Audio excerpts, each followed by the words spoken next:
Our next topic is, Kaya mo bang magpatawad ng kaibigan na malaki ang atraso sa'yo? atraso, or basically nag-away kayo or something, diba?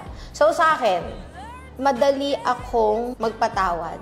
Kumbaga, pinakikinggan ko talaga. At katulad ng sinasabi ko, even sa relationship namin, same with friendship, hindi ako nakafocus dun sa mali mo, sa pangit sa'yo. I'm focused dun sa anong naging parte mo sa buhay mo, anong kabutihan mo.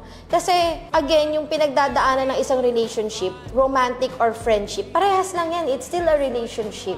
It's still a work in progress. Maraming sakuna, maraming kayong pagdadaanan. Kahit kayong magkaibigan, may pagdadaanan kayo na itetest yung friendship ninyo. So sa akin, kung ikaw may kasalanan, lapit ka sa akin. May ka ng sorry, then I'll accept you. Hindi lang siguro babalik yung dati. Yeah. But then again, I forgive you. 'Di ba?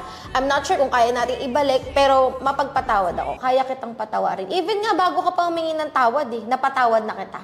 Ganun ang personality ko.